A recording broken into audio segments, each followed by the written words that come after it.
भगवते वासुदेवाय। ओम नमो भगवते वासुदेवाय। ओम नमो भगवते वासुदेवाय। ओम अज्ञानतिमिरान्धस्य ज्ञानाञ्जनशलाकया चक्षुरुन्मिलितं येन तस्मै श्रीगुरवे नमः। नमो विष्णुपादाय कृष्णप्रेष्ठाय भूतले श्रीमते भक्तिवेदांत स्वामिन् इति नामिने।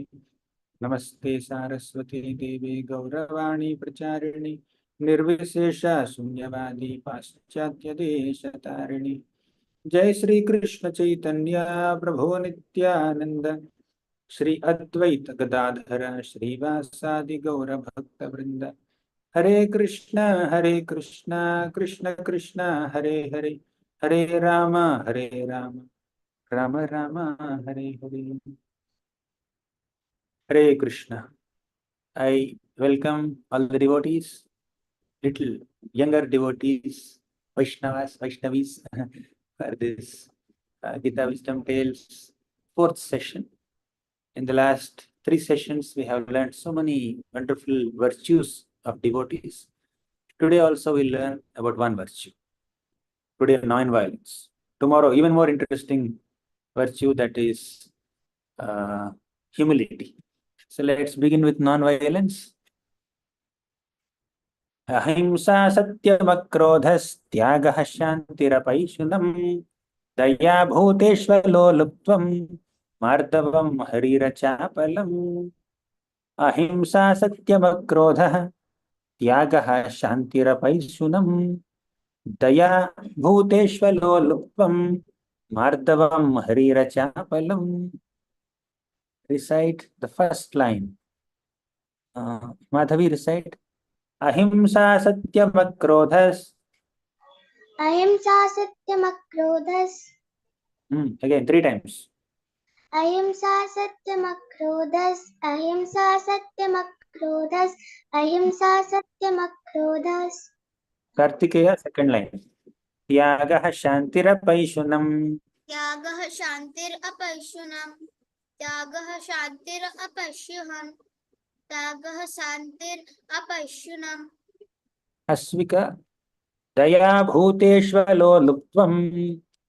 दया भूतेष्वलोलुप्त्वं दया भूतेशलोलुप्त्वं दया भूतेशलोलुप्त्वं Brijesh.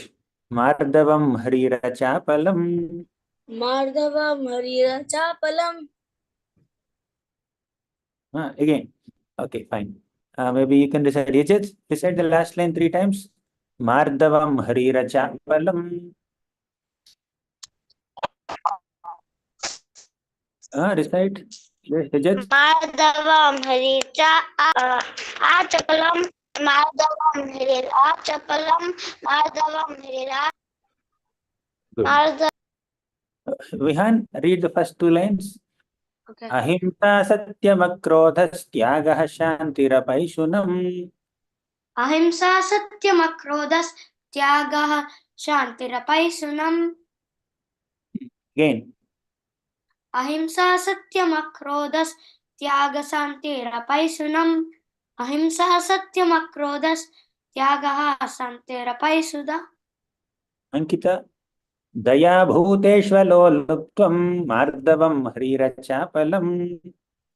Daya bhuteshvaloluptam marjanam hari achapalam.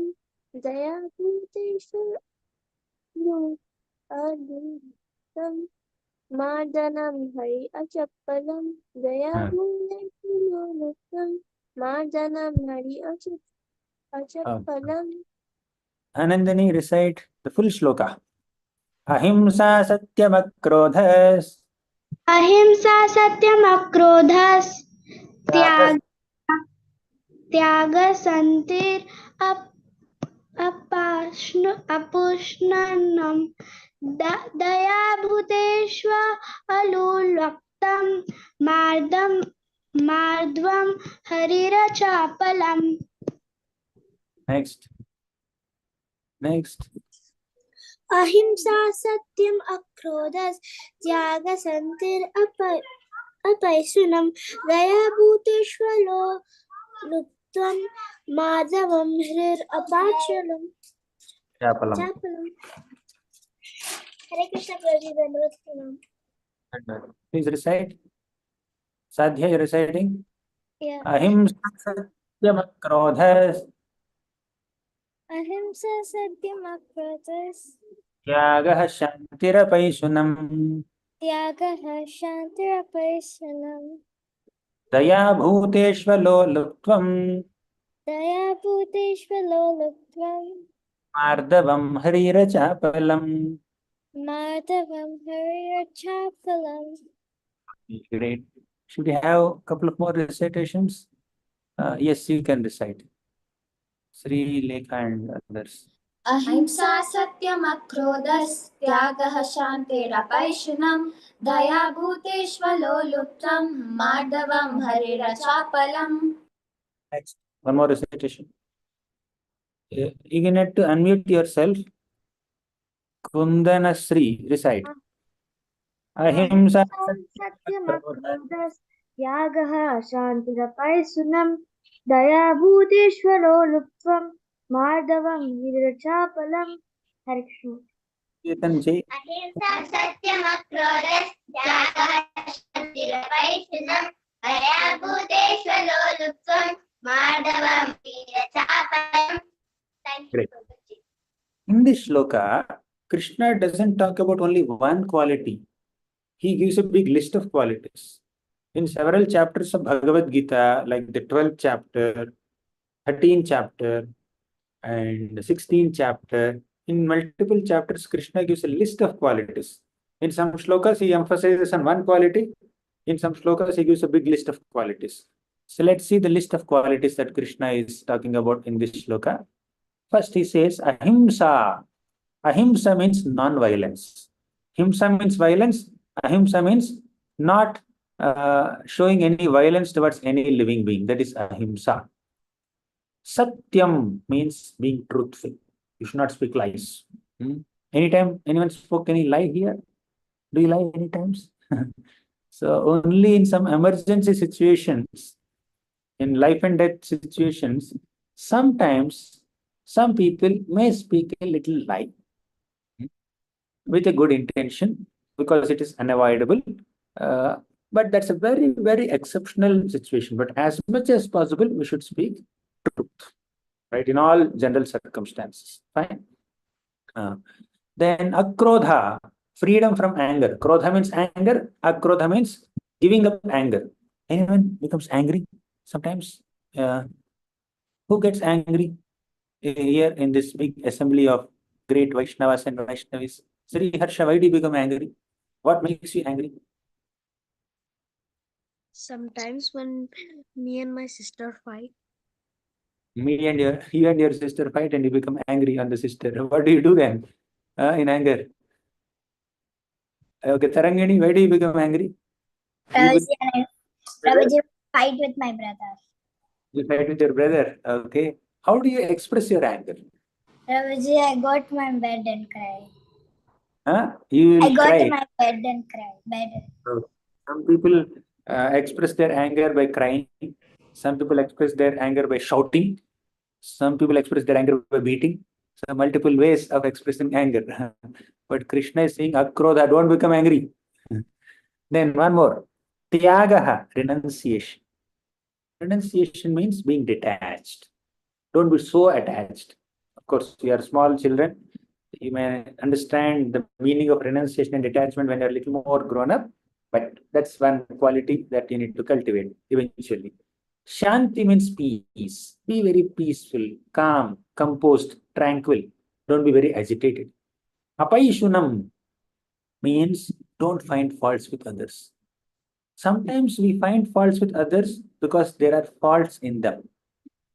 But sometimes, even if there are no faults in them, still we find faults in them. Why? Because we are envious of them. We are jealous of them. Sometimes when people are very jealous and very envious, even if there are no faults, they will point out that there are some faults in other people. Do you know Example, any example from the Shastras, from Srimad Bhagavatam or any other book, spiritual literature, where somebody found fault in a genuine person? Anyone knows an example? Yes, Karthik and Kamakshi. Prabhuji, like when Shivji was giving his teachings to the sages, Mara Chitraketu was flying in his airplane of Vidyadharas, and then he was thinking, "Oh my God!" Like he's teaching them about how to stay away from women, and himself, Miss Parvati Devi, is sitting on his lap. What is this? Correct. Kamakshi, give an example. When Sugriv misunderstood Vibhishan. Sugriva misunderstood Vibhishan. Very good. Ananya, you have any more examples? Manthara, when Manthara gets jealous of Ram, so then she blames Ram, telling that if he becomes king, he will become the maid servants of Kaushalya and Sumitra. Yes. That's another great example. We should not follow Manthara. Any other examples, children? Same children are raising hands. Aradhya, yes. Prabhuji, when Daksha walks into the assembly and he finds fault that Shiva didn't pay respects to Daksha. Daksha unnecessarily found fault in Shiva. In fact, he even perceived all the glorious qualities of Lord Shiva as his shortcomings. This is the nature of envy. When somebody has faults, and when it is our responsibility to correct their faults, then we may speak something. But if it is not our responsibility, then we may keep quiet. And on top of it, if other people do not have any faults, still we try to find faults out of our envy or jealousy towards them, that's very worse. Mihika, you have another example? Is any example of me okay? Yeah, please speak. Whatever example. Like when you have lied enough to anyone, and that time someone, when you're telling the truth, and the others are just still accusing you because they think you have done it. That's one example for me. Yeah. Okay. So this is something which we need to avoid. Fault finding. Shanti means being very peaceful. Then Tyagaha. Krishna is giving a list of qualities, and some of them are do's, some of them are don'ts. Do's means he's prescribing that you need to cultivate these good qualities. And he's also giving a prohibition. You should avoid these bad qualities, right? So to develop our character, to develop our personality, we need to adopt something and avoid something. We need to cultivate good qualities and we need to give up bad qualities. Then we will grow up overall as a good personality, right? As a nice devotee of Krishna. You know why we should develop these good qualities? I think we said it before also, that we get small seed of bhakti from Guru, fine? And we grow that seed of bhakti into a nice creeper by Shravanam and Kirtana, by following all the wonderful aspects of bhakti, by hearing about the Lord, by chanting the names of the Lord, etc. Then finally, we need to have fertile soil also. The soil has to be very fertile so that the plant will grow nicely. Although you are regularly watering the plant will not grow nicely if the soil is not fertile. Similarly, although you have a potent seed, which is spiritual inspiration coming from a great devotee, and you are hearing and chanting and studying Shastra and worshipping the Lord, like that, you are watering the seed, but still, if you don't have good qualities of humility, tolerance, patience, satisfaction, not fault finding, then our bhakti will not grow. Fine. Next, daya bhuteshu alolaptam. Daya means compassion. Bhuteshu means towards all living beings. Alolaptam, freedom from covetousness, means duplicity and all. Mardavam means gentleness. Mrudu means very gentle, very soft. Mardavam means being very gentle and very soft and very easy in our dealings with others. Hrir achapalam. Hri means modesty or shy. It's good to be outgoing. It's good to be very dynamic, but also we should have some shy and some kind of modesty and simplicity in our expressions. Then finally, we have achapalam, means steadiness. steady determination. These are a big list of qualities that Krishna gives. Ahimsa, Satyam, Akrodha. 3, 4, Tyaga. 5, Shanti, tranquility. 6, Apaishanam, aversion to fault finding. 7, Daya, compassion. 8, Alolupam, freedom from covetousness. Then 9 is Mardavam, is gentleness. 10, Hri means shy or modesty. 11, Achapalam, steadiness and determination in whatever you are doing. Clear? These are various qualities. Now let's focus on first one, non-violence. Why should we be non-violent? What do you mean by violence? Can anyone answer this question? I saw Sanatana somewhere. Where is Sanatana? I saw many children. Prashanti Reddy. Tell me, what do you mean by violence? Violence means violence means if someone's hitting someone, that's violence. Someone? Huh? What is that? What is violence? Okay, I missed. Shriya? Prabhu, violence means someone hitting someone with some weapons or hands, Prabhu.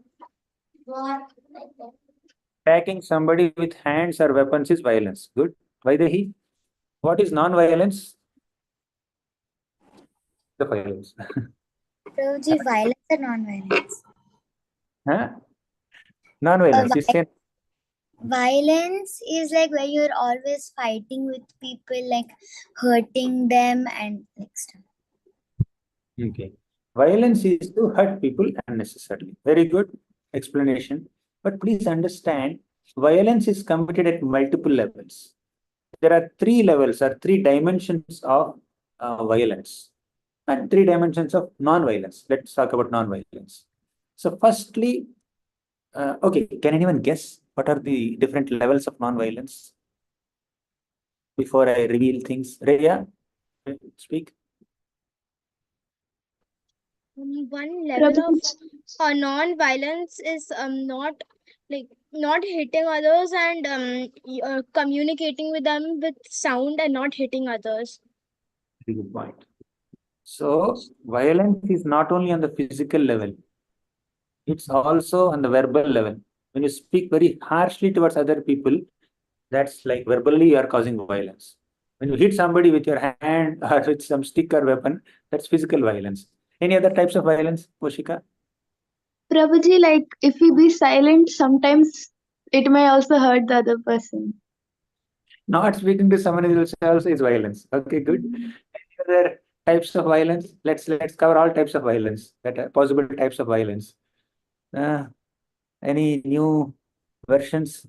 Yes, Sriya, Parthasarthi. Hurting others by your actions. By your actions, fine. Any other types of violence? Karthik?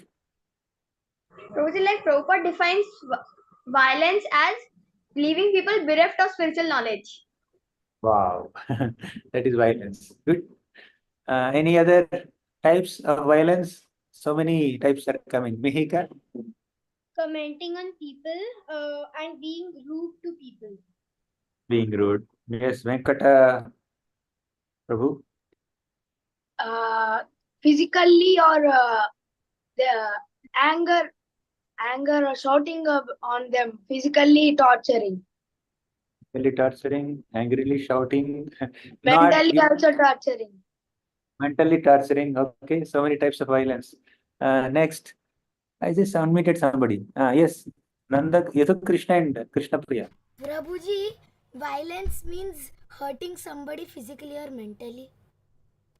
Okay, good. Thank you so much, children. I know you have many more versions of violence. All of you are valid, but there are 3 types of non-violence in accordance with the violence, different types of violence that you have just highlighted. First is physical level, you become non-violent. What is physical non-violence or being non-violent on the physical plane? Refraining from causing unnecessary physical harm to others, either mildly or severely. You should not harm anybody. You should not beat anyone or attack them with your hand or leg or weapons. That's not doing that is physical non-violence. But sometimes some people commit so many criminal activities. There one has to be violent. Although Krishna is recommending that Arjuna, you should be non-violent. But Krishna is also encouraging Arjuna, you should fight. Krishna is giving this teaching while standing on the battlefield of Kurukshetra. That's a war field where people have to fight. Arjuna has to shower his arrows on Bhishma, Drona, Karna, Shukni, Duryodhan, Dushyasan, Jayadratha. So many warriors are there, and Arjuna is supposed to be violent towards them, isn't it? So, how is it justified? Is it proper for Krishna to speak about non-violence while encouraging violence? He's telling Arjuna, you attack them with weapons. Don't worry, I'll take care. In fact, I want to kill them, and you are my instrument. Nimittamatram bhava sabyasachi, acting as an instrument in my hands, you should be violent in the battlefield of Kurukshetra. How is it justified? What kind of teaching Krishna is giving here? Confusing Arjuna, my God. Let's hear some explanation from Kavi. Kavi means poet. Yes. Yes, Prabhu. You want to answer the question? Huh? Oh, you understood the question. Did you hear the question, Kavi? No. What's the question, sir? I think I'll ask someone who has heard the question. Rhea? He is telling because they have done something wrong to you. They have they have done something wrong to you. They have cheated you up. They have not done something right to you. I am giving you the assurance that you can commit violence on this case only. Okay, because they acted inappropriately, showing some violence towards them is bona fide. And you are a Kshatriya, so you need to show violence at times. Okay, very good. Akshara, let's try to hear from Akshara. Prabhuji, Krishna says that you should carry out your duties according to your this thing. So, since Arjuna is a Kshatriya, he needs to follow what Krishna said and he needs to fight. But other like Vaishyas and Shudras, they should not involve in violence and they should do non-violence. In fact, violence is a part of Kshatriya's duty. Sometimes a Kshatriya may have to inflict suffering upon another Prabhuji person. asked me 2 times. Please mute yourself. He asked me. I am muting everyone so that there's no interference. So, sometimes a Kshatriya, being a ruler, is supposed to punish somebody, hurt somebody physically, if the person happens to be a criminal. If he commits a theft, if he kills somebody, if he murders somebody, you cannot say, and in the name of non-violence, you can't just keep quiet. Oh, it should be non-violent. I cannot punish this criminal. Then he will do more criminal activities. He will kill so many people. He will attack so many people. So is it justified? Therefore, violence is a potent tool, is a very, very useful tool in the hands of Kshatriyas to administer justice, to rectify the rebellious mentality of a criminal. So it has its applicability. Fine. So sometimes physical violence is required to establish dharma for a good purpose, but you should not misuse that power. You cannot be unnecessarily violent. That's one lesson. That's about physical violence. What about emotional violence? So even we refrain from physical violence towards others, sometimes our words, our glances, our actions can inflict deep wounds upon other people's emotions. This form of emotional violence is more harmful and will have more impact than even physical violence. So refraining from emotionally hurting other people is called emotional non-violence, right? On a physical level, you be non-violent in all circumstances, except when others are criminals. And an emotional level also, you be non-violent. But sometimes somebody behaves very inappropriately. Therefore, you may have to give them a feedback. You may have to speak little strongly and heavily, correct them, suggest them. So there you may have to be little heavy. That's not exactly violence. You are trying to rectify the person's mentality, therefore you are being little heavy in your tone. It's not exactly violence, fine? So that is violence on a emotional plane. Then finally, spiritual. Anyone has any thoughts about this emotional violence or emotional non-violence? Sai Niketan, you have something to say? Prabhuji, Please go ahead. Prabhuji, can I hear your question once more, please? Okay. Mihika, you can speak. Being rude, bullying them, talking bad about them behind their back might also hurt them when they get to know, and betraying a person. Yes. Betraying a person is violence. Very important point you mentioned. Yeah.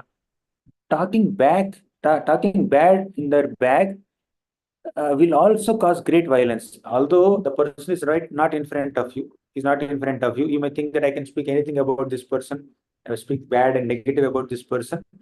He will not come to know anyways.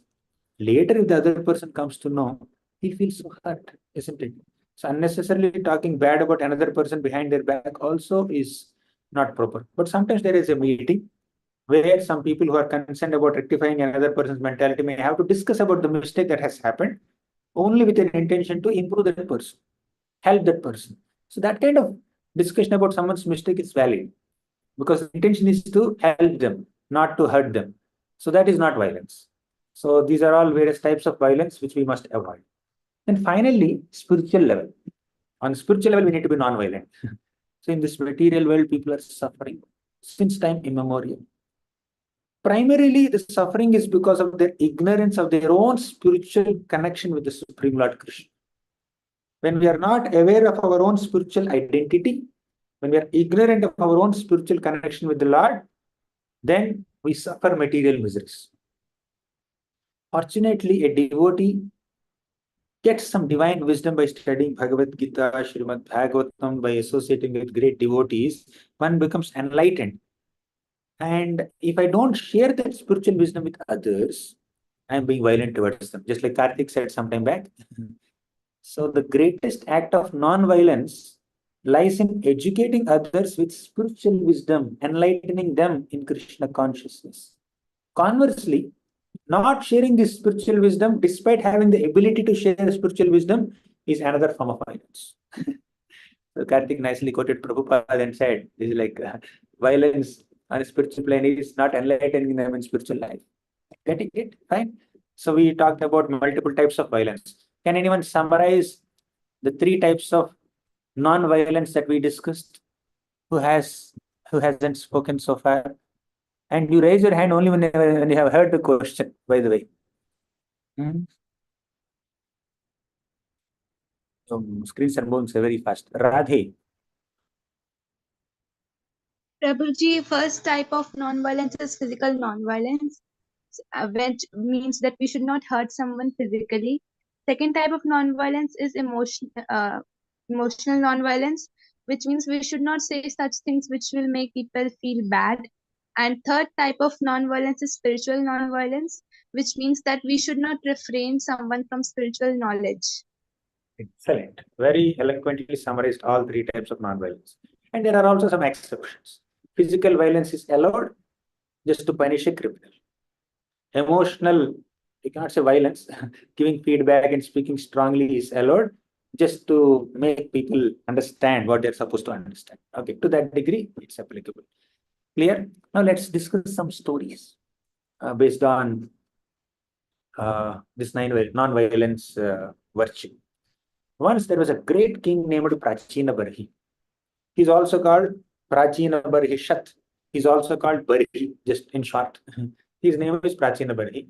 He used to conduct so many sacrifices, fire sacrifices, yajnas. All of them are mentioned in the Vedas also. But he was so fond of performing sacrifices that as soon as he completes one sacrifice, he will make preparations for the next sacrifice. In this way, he was conducting back-to-back hundreds of sacrifices, and in those sacrifices, he was killing so many innocent animals. One day, Narada Muni came and met Prachina Barhi. He said, Prachina Barhi, Why are you unnecessarily killing so many animals in your sacrifices? Of course, in a sacrifice in the olden days, people used to kill some old animals, but by the power of their mantras, they would rejuvenate the life of that animal, give that animal a new life. But when that power is not there, just in the name of sacrifice, you just rampantly kill so many animals, that's not appropriate. And it's not necessary to conduct so many sacrifices also. Narada Muni said, what do you accomplish by doing so many sacrifices? You can't get any happiness in this world. You cannot get good destinations by killing so many people. In fact, you will suffer for killing so many animals. And Narada Muni, because he has mystic power, he has created a mystic screen there. In that screen, all the animals that Prachinabari has killed are waiting to kill him in future. So you better refrain from this karmakandic sacrifices. Prachinabari said that, submissively he said that, oh great sages, I'm very poor. I thought the Vedas are describing some sacrifices, therefore I'm conducting these sacrifices. Please enlighten me with the right knowledge. Then Narada Muni showed that special vision where all these animals killed by Prachinabari had deadly iron horns. They were about to pierce the body of Prachinabari. Just because somebody's body is killed, that does not mean the person will die forever. Only the body is killed. The soul is permanent. The soul will enter another body and may even take revenge on the person who has hurt them unnecessarily. So, Narada Muni, at this moment, he spoke uh, some kind of story, imaginary story of a person called Puranjan. This Puranjan used to live in a city of 9 gates. And this Puranjan represents any soul who lives within a material body. With 9 gates means all the mouth, ears, mouth is one gate hole, and eyes and nose, like that. There are so many holes in the body. The holes are resembling 9 gates. So this Puranjan also would kill innocent animals in the forest by hunting them. And this Puranjan was also extremely attached to his wife and children and grandchildren and so many household comforts and his kingdom and ministers and soldiers and servant maids. And he did not take any interest in spiritual life. Eventually, he died thinking about his wife. When he died, all the Yamadutas, they dragged Puranjan all the way to hell. And later, because he was attached to a woman, his wife, he took birth as a woman in the next life. Like that, he was undergoing so many repeated births because of his sinful activities. So, how can we stop this cycle of birth and death and sinful activities? By taking shelter of Krishna, by performing bhakti. So, Narada Muni concluded his allegorical story saying that Puranjan was attached to material activities and he would also kill animals unnecessarily. He had to take another birth, repeated birth. Therefore, you should not perform these karmakandic sacrifices and be violent towards innocent animals. Then you will also have to take birth only to be killed by those animals in future. Better you perform bhakti, take shelter of Krishna, stop these violent activities. Please understand that the real purpose of any sacrifice is to worship Lord Vishnu. Instead of killing innocent animals in the name of sacrifice or yajna, it's better to worship the Lord with devotion. Still, Prachinabari, this king, did not understand much. Then Narada Muni thought, oh my God, he is not understanding. Let me speak to him another story. So he started speaking another story, the story of a deer. Once a deer was just taking some grass in a garden, which is filled with so many sweet, fragrant flowers. And the deer enjoyed the songs of the birds and chirping of the birds in the garden. And in great joy, deer was just singing happily. Meanwhile, a tiger came, hungry tiger, was hiding behind the bushes to just attack the deer at any moment. And meanwhile, another hunter was with a bow and arrow standing at another place. So this tiger and the hunter both were aiming to kill this deer, but the deer is absorbed in enjoyment. Why did he say this story? He said this because we are absorbed in so many activities but we don't understand the passage of time. The tiger represents time. And the Lord of Death, Yamaraj, is also there like a hunter standing behind to take us to hell. So better you stop these karmakandic sacrifices and take shelter of Bhakti Yoga, worship the Supreme Lord. Then you will be able to escape from all kinds of sinful activities. I'll show you the picture. Here is this story. So Narada Muni created a vision, mystic vision, where he showed all the animals that Prachinabari has killed. They're waiting for an opportunity to pierce Prachinabari with their iron horns. That's how Narada Muni enlightened him. And Prachinabari stopped all the violent activities. He retired from the kingdom. He took shelter of the Supreme Lord. He worshipped the Lord. Eventually, he went to the spiritual. Clear? So this is how the intervention of a great sage like Narada Muni stopped Prachina Barhi to commit violent activities. Clear? Now we will discuss another sweet story. This is also Narada Muni's story. This is a very, very interesting story. Once there was a poisonous snake. Okay. It's living in a area, and people become extremely fearful even to pass through that area because the snake would just kill. Snake would just bite those people, and she would hurt those people. Then many people are very fearful even to pass through that area. One day Narada Muni came there and said that, my dear snake, why are you unnecessarily killing people? Why are you so violent? Why are you so angry? Narada Muni was very peaceful. He is holding his veena and chanting Narayan, Narayan, Narayan. And he came in front of the snake and said, "You are violent. Why can't you just simply chant the holy names of the Lord? And why can't you just uh, be peaceful? Why are you so violent?" Then the snake understood. Narada Muni, I'm really sorry. Please, I have killed so many people with my poison. I'm very grateful to you for enlightening me. From now, I will not bite anybody. As per your instruction, I will not bite anybody. I will not be violent at all. I'll just keep quiet. Then Narada Muni felt happy and then he moved ahead. And the snake actually kept its promise. The snake did not bite anyone since that day. And many people understood that the snake is not biting anybody. So many days are passing, day by day. So many people are passing by that area. Nobody is getting hurt in any way. And the snake has become very mild. Then people started freely wandering there. And they become extremely fearless. Sometimes some children would play very close to the snake and snake would not do anything. And these children became very violent towards the snake. They took advantage of snake's mildness and started throwing stones on the snake. Still, the snake is not attacking. Snake kept the promise to Narada Muni. I will not bite anybody. So Narada Muni told him not to bite anyone. So snake is not biting anyone. And taking advantage of the transformation of the snake, these village children are throwing stones at this cobra and calling him ill names and harassing the snake with sticks. And the snake kept quiet. After some time, Narada Muni came to the snake. The snake was looking so sad. Then Narada Muni asked, "Snake, why are you looking so weak and sad? And what are these wounds on your body? You have so many wounds on your body. Did someone hurt you? Did someone attack you?"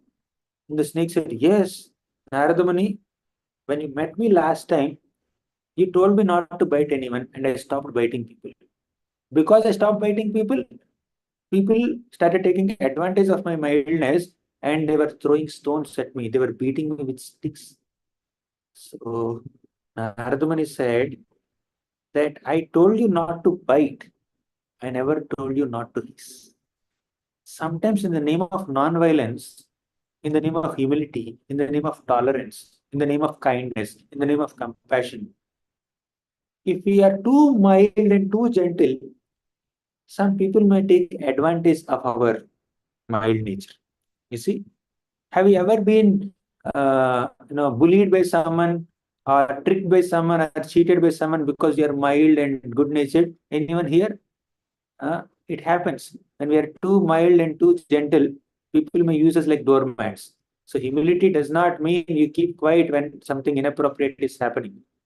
That is not humility. In the name of non-violence and humility, you cannot just keep quiet. That's when Ardhamani said, you are not biting them, that's good. I agree. What you have done is correct. But you can hiss them, right?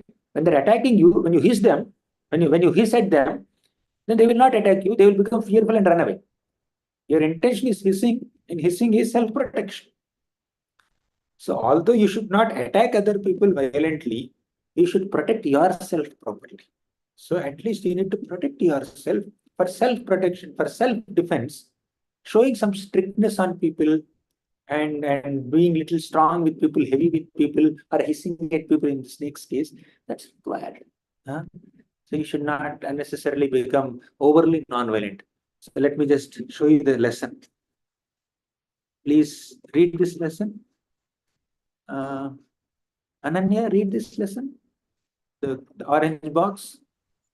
Being non-violent doesn't mean that we allow others to unnecessarily trouble us. Don't allow other people to unnecessarily trouble you. When some people are troubling you, what should you do?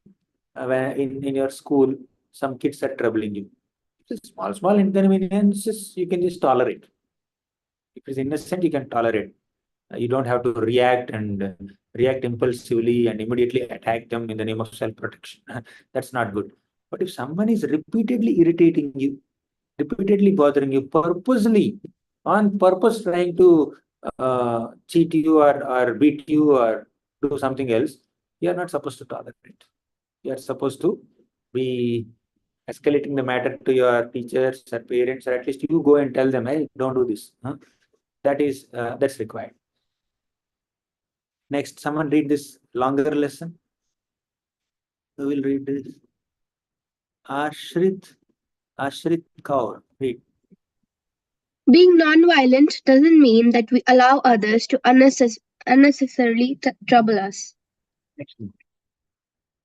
From the stories of, okay, you can read Nikshita. Read this from stories of. We can't hear you. Let Gita Priya read. Or Sanatana. Gita Priya, you can read. Read. From the stories of Panchina Barhi and the snake, we learn how great are the devotees of the Lord, like Narada Muni, can inculcate good qualities in ignorant people like Panchina Barhi and even a venomous snake. We too must try to cultivate these qualities in the company of good people so that we may become dear to Krishna. So Narada Muni inspired Prachina Barhi, King Prachina Barhi, to become non-violent, and also the snake to become non-violent. Fine. This is important for us to become non-violent, to develop all these qualities of non-violence, humility, gratitude, etc. We need association of good devotees. Only in the good association we will be able to cultivate these good qualities. So we concluded our session. It's 5:45 exactly. I'll conclude here. Now you can share your favorite lessons in our discussion in the last 45 minutes, and you can ask questions. You can recite the shloka once again. Which one we will do first? We'll first do the sharing of lessons part. What's your favorite point in today's discussion? Read. Prabhuji, I have a question. Please.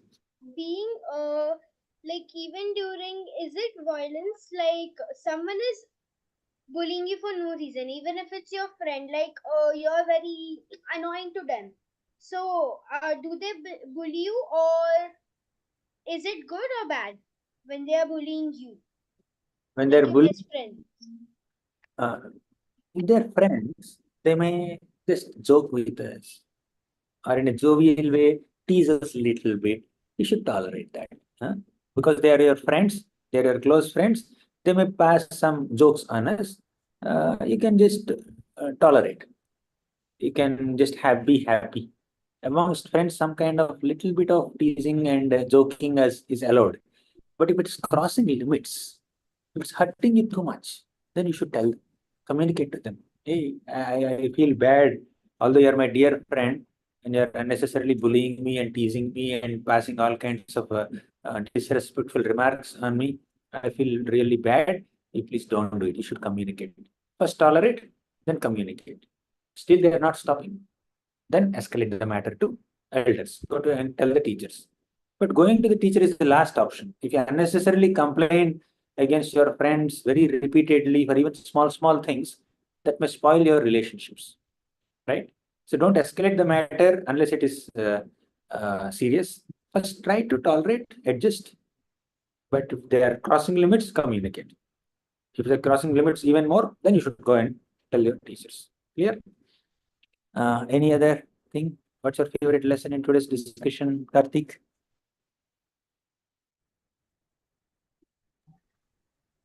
Prabhuji, like for non-violence, Prabhuji, like my favorite point was like the purpose of sacrifices is not just to kill innocent animals. Like if we are unable to have enough powers to give a new life to those animals, we should just stop the sacrifices which may otherwise cause more problems and just focus on pleasing the Lord. Good. Poshika? My favorite. Yeah, Poshika. Yes, Prabhuji, sir. Yeah, go ahead. I was saying my favorite point in today's class is what Karthik said. If you are not inspiring people in Krishna consciousness, that's another form of violence. Yeah, Poshika, go ahead.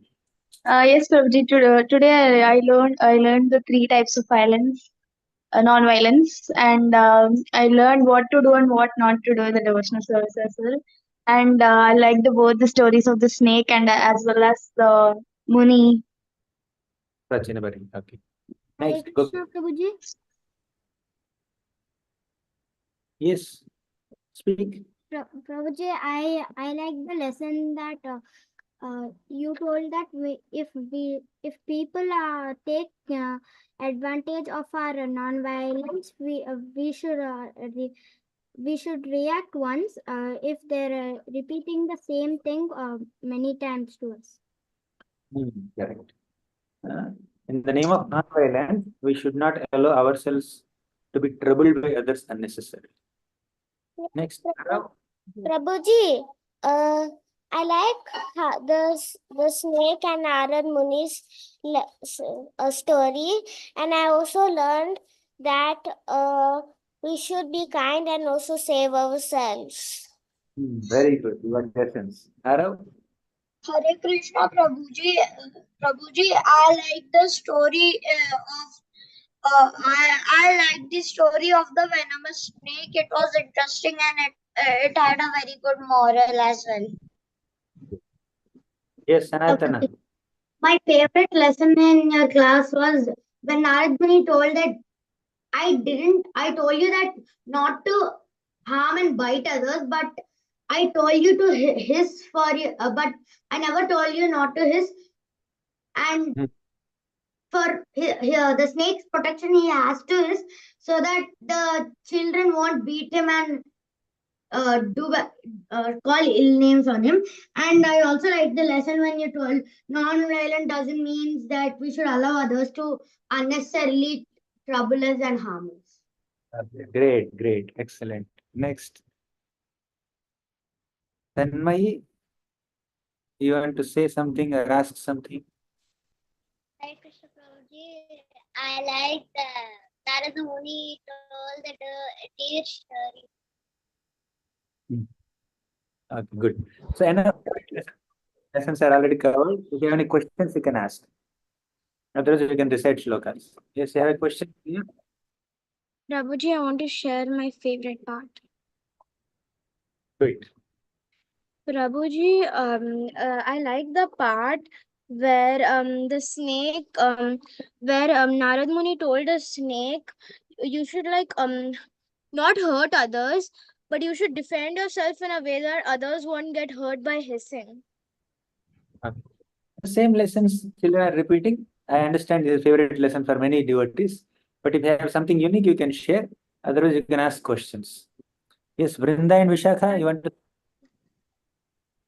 Yes, Prabhuji, I want to ask a question. Prabhuji, if some people trouble you so much, is planning revenge on them good or not? No, don't take revenge on them. You can teach them a lesson. You can enlighten them. You can educate them. At least you can safeguard yourself from them. But no, don't have any revengeful thoughts, or don't hold any grudge or envy or hatred towards them. That's not Vaishnava culture. That's against all the virtues that we are learning. So if it is required, you can punish a wrongdoer. You can you can give a feedback to a wrongdoer, but don't hate them. Okay, Hare Yudhishthira Krishna. Maharaj hated Duryodhana, but because Duryodhana did a lot of nonsensical activities, Yudhishthira Maharaj participated in the fight, in the battle of Kurukshetra, and did the needful to take the kingdom away from Duryodhana. But at heart, he never hated him. Okay, so you can go against a wrongdoer, but you cannot hate that wrongdoer. Prahlad Maharaj never agreed with Hiranyakashipu, but he never hated him. In fact, he offered prayers to the Lord. Oh Lord, please show some mercy on my father, Hiranyakashipu. Fine. Next. Hare Krishna. Kavim, you have a question? Uh, if someone actually injures you badly, then you have the right to punch them in the face, right? You have to punch them on the face, Prabhu. You can tell them on the face. You can speak on their face that, hey, don't do this. Right? Don't get physical unless it is really required. Uh, like Arjuna can get physical. Yeah, but what if he did very serious? If it is very serious, you can go and tell your teachers and parents. Fine. If they are seriously troubling you, go and tell your teachers and tell them clearly what other kids are doing. Okay. Next, Ayansh.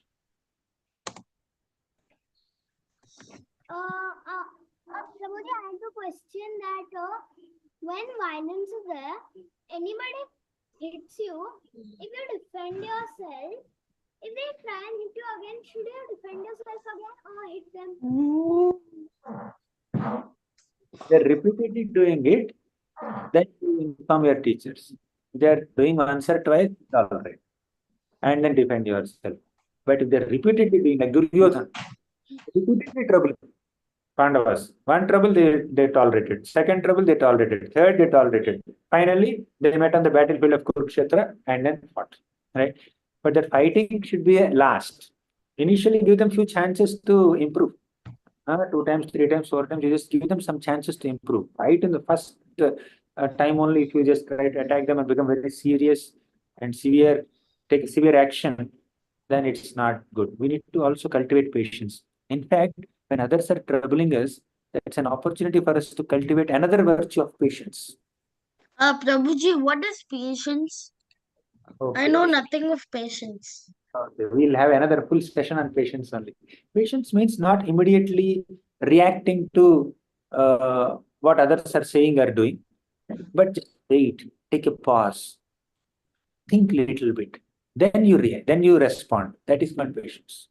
Okay, waiting is patience. Means fully waiting, not just waiting and sleeping, but you while waiting, you are thinking about it deeply. Okay. Next, Arika. Children, if you don't have a question, over your hands. Yes, Prabhu. Yes, Mataji. It's kill someone that harmed. You should not harm someone. You should not harm someone when unnecessary. Correct. You should not harm. Oh, you are sharing your favorite lesson? Very good. Next, Aradhya. Prabhuji, I have a question that what if we have a dear friend and they keep on irritating us with doing bad stuff to hurt us, but we don't really want to make it a big thing, like to make it a big scene kind of thing. So like, and they're elder than us and they kind of take advantage of us. So how do we like See, if they're your dear friends, if you want to retain the relationship, then you can tolerate them. Basically, different people have different natures. Some are very mild, some are very wild. Both may be good at heart, but the way they express things may be aggressive and hyper and overexcited sometimes. Some are very soft spoken. At heart, both are clear, but some are like overexcited at times. Their behavior and the words, the way they speak may be little annoying to us, but at heart they are very clear. So you need to try to recognize their good intentions behind their quote unquote unpleasant expressions. Clear? So even when you're dealing with so many children or so many devotees, some are very super excited. They want to speak in everything, but sometimes it's not necessary that they speak. But still, because they don't have any bad intentions in their heart, there is no malice in the heart. You kind of tolerate them. You kind of accept them the way they are, if they're your dear friends and if their intentions are pure. But if someone with impure intentions, someone with bad mindset is trying to trouble you very badly, then you need to take an action. Right? We need to also respect the natures of people. Bhima is very angry. He's a great Vaishnava, but still he's angry. And Yudhishthir is super mild. And Arjuna is somewhere in between, balanced. Right? He's not as angry as him, as mild as Yudhishthir, but he's somewhere in between. He's more balanced. So such balanced devotees are little less, but people who are mild or wild, you may find more such examples, right? So, but understanding their intentions, you can just accept them the way they are. Fine, if they're your friends especially. Thank you. Chaitanya. Hare Krishna Prabhuji, Dandavat Pranam. I've got a question. How should we analyze that we are like how are we hissing or are we being violent? Also violence. You can analyze. That's a good thing to analyze and introspect. But Whether Prabhuji, how should we analyze? I'm about to complete the answer. First, am I giving them sufficient chances to improve, or am I impulsively and impatiently reacting even for their first mistake? So, if you have given sufficient chances to them to improve, 2 times, 3 times, 4 times, you tolerated, still they're bothering you, then you hiss. Then it's fine. And also, am I being overreactive for small things? Small things, even if they do repeatedly, also you should tolerate. When should you respond? When it is very serious and when it is very much repeated. If repetitiveness is not there, seriousness is not there, the botheration is very mild and very simple, and you can just tolerate. So then that's one way you can analyze, and you can evaluate whether you are trying to do things for self-defense or impulsively you are trying to respond. Does it make sense, Prabhu? Yes, Prabhuji. Thank you. Thank you, Prabhuji. Dandavat Pranam. Next. How many more questions? Yeah, Lakshmi. You have a question? Okay, then Chaitanya, another Chaitanya. Prabhuji, can we leave the class? Please go ahead. Class is over. I'm taking more questions because many children have their hands raised. Hare Krishna Prabhuji. Gita? Hare Krishna Prabhuji, Dandavat Pranam. Um, when somebody hurt us, initially we become rude on them.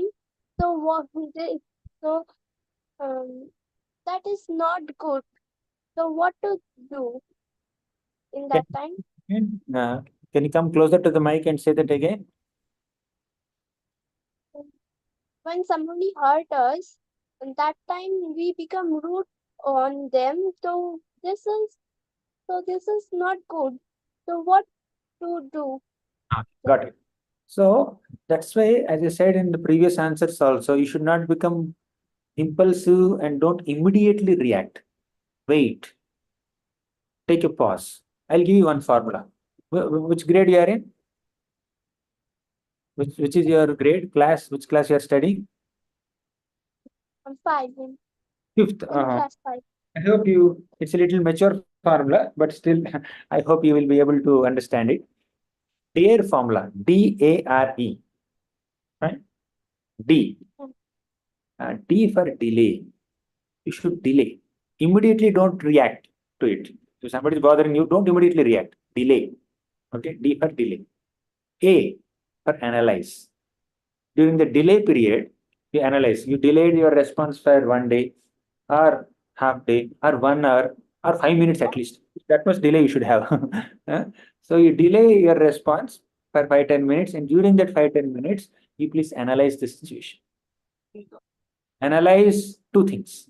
What should you analyze? One, the cause of your anger. Is the cause so serious that I need to respond like this? And you should analyze the consequence of your anger. If I react very rudely with them, what would be the consequence? Our relationship may break. Sometimes out of rudeness, people will take their mouse and then hit the other person. What will happen? Relationship is spoiled, mouse is also spoiled, right? So what is the consequence of my anger and what is the cause? Is it like such a serious cause that I need to respond so violently? So D for, what is D? D for, say it, D for delay. A for analyze. DA. R for refine. Refine your response. First, delay the response, then analyze the causes and consequences of your response, and R refine your response. Once you take a pause and analyze nicely, then what comes out of your mouth is more refined speech. Initially, I don't do like this. You must say like that. Initially, if it is impulsive. Then when you delay and analyze, can you please stop doing this, Prabhu? Can you please not do this? Can you please do it this way? It will come out in a more refined manner. DAR. Then E stands for empathy. Be empathetic towards them. Empathy means till now you are thinking from your side only. Empathy means to put yourself in the shoes of others and think from their side. Probably they are troubling me for a reason, for a good reason. Maybe I must have troubled them in the past, or someone must have troubled them now, and they're venting out their frustration on me because I'm close to them. More expressive kind of people who are close to them. Like that, there are multiple reasons why people trouble us in certain way. So we need to empathize with them.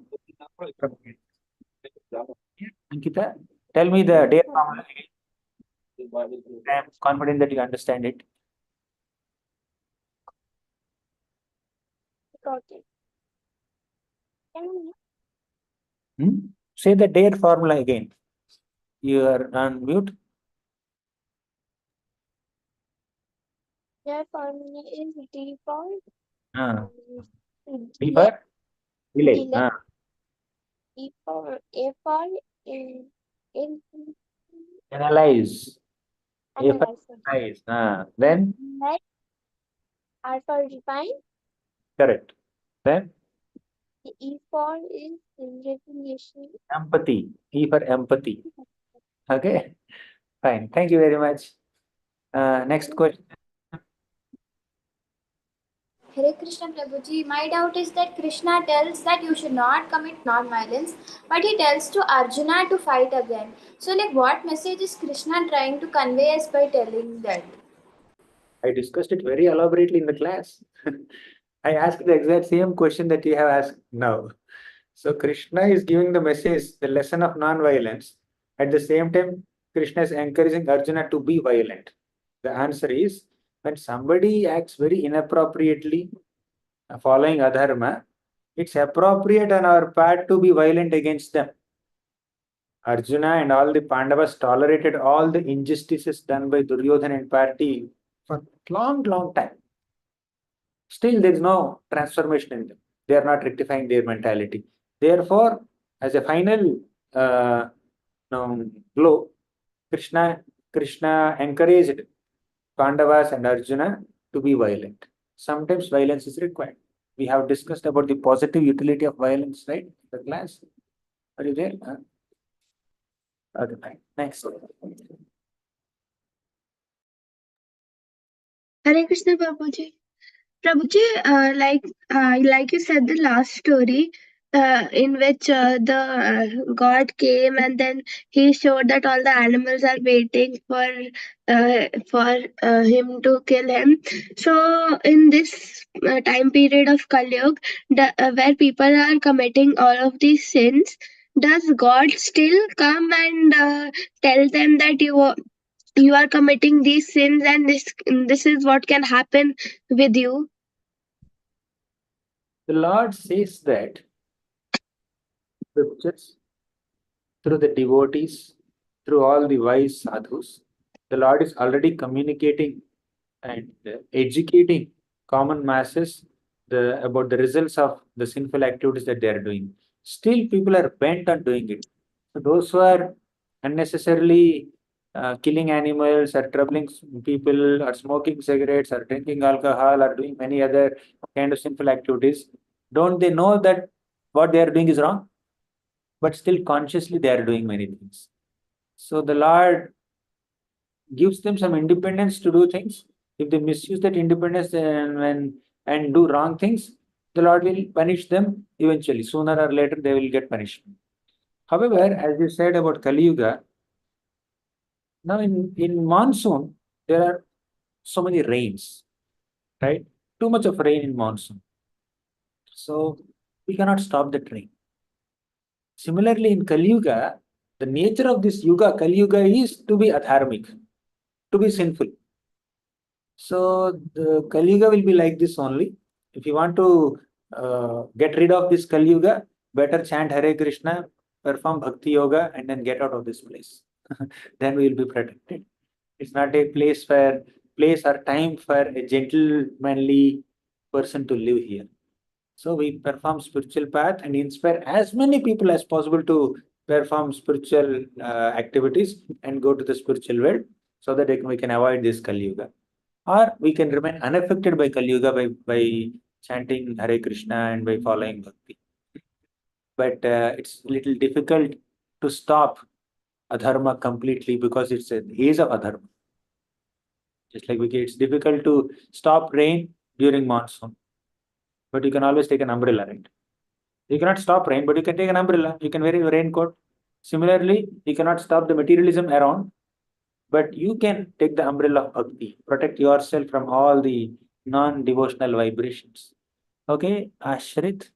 Yes. Thank you, Prabhuji. Hare Krishna. Next, final question.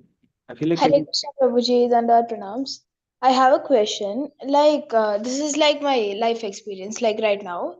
I don't know what to do because, like you said, we should not show revenge. We should not take revenge on others. So basically, I have a group of friends, but now they're not my friends because they backstabbed me and they betrayed me. Now they are forming a group and they are doing groupism in class, and they're stealing all my friends who are on my side. So now here I'm left out alone. So what can I possibly do except revenge, taking revenge? And the teachers won't respond to all this. it's not taking revenge. You may do the needful to make yourself more comfortable. You may do the needful to teach a lesson to those who are diplomatic or hypocritical or backstabbing or doing whatever. Do the needful.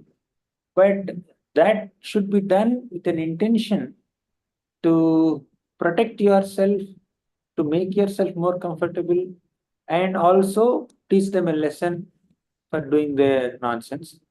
But in the heart, it's not a revengeful attitude. It's compassion. Oh, these people are following such bad culture. You are concerned about their bad culture. You want to rectify their mentality. Now you do Yes. whatever you have to do, but just change that inner feeling from negative to positive. That's all you need to do. Yes, Prabhuji. Revenge, it's a negative feeling. When you say rectification, it's a positive feeling. When you reject someone, it's a negative feeling. When you try to reform them, that's a positive thing. Action may be same. You do that. You may chastise them, you may scold them, you may punish them, you may do whatever is required to rectify the situation. But intention is rectification, not rejection. Reformation, not revenge. Krishna also, he killed so many demons. When they're doing so much nonsense, Krishna had to kill them. What else he has to do? He has to kill them, but it's not revenge. When Krishna kills a demon, he is not taking revenge on the demon. He is just liberating them. He's disapproving their nonsensical activity or demonic activity. So, Yes. do the needful, but don't call it revenge. Call it rectification of the situation. Okay? Okay, Prabhuji. Hare Krishna. Thanks. Thank you, children. Okay, two more questions. Let me take. Swastik. Prabhuji, I have a question that Bhima cannot see violence in front of, so he's beating everyone who are doing violence. If he's beating, it is violence or non-violence? The beating can be called as non-violence. Beating can be called as violence because there is some violence involved there. But he's doing that violence for a good cause. Now, you are taking a sabji and cutting into pieces with your knife. Is it violence? It may be violence. You are just breaking the sabji into pieces. You are boiling it in oil or water, whatever. It seems like you are troubling the other person, but for a good cause, isn't it? Similarly, Bhima may be making pulp out of Duryodhana or Dushasan, Karna, whatever, but that's for a good cause to establish dharma. So it's the motive behind your activity that decides or determines whether the activity is good or bad, violent or non-violent. So violence is a tool engaged by mature people to establish dharma for a good cause. Does it make sense, Swastik? You understood this? Yeah. Okay. Last question, Sri Harsha. Prabhuji, when small kids like under 5 years, if they do some things which irritates others or hurts others in a fun way, then what should we do to stop them? Small kids, especially less than 5-year-old kids, they are not meant to be disciplined or hurt in any way. Okay. You may just, if they are bothering you, if they take some stick and then put in your ears, so you can just tell their mothers, please take this kid away. I want to study.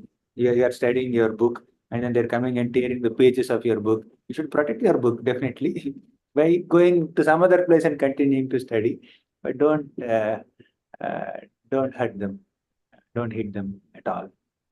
Okay, they're innocent. They don't know what they're doing. Fine.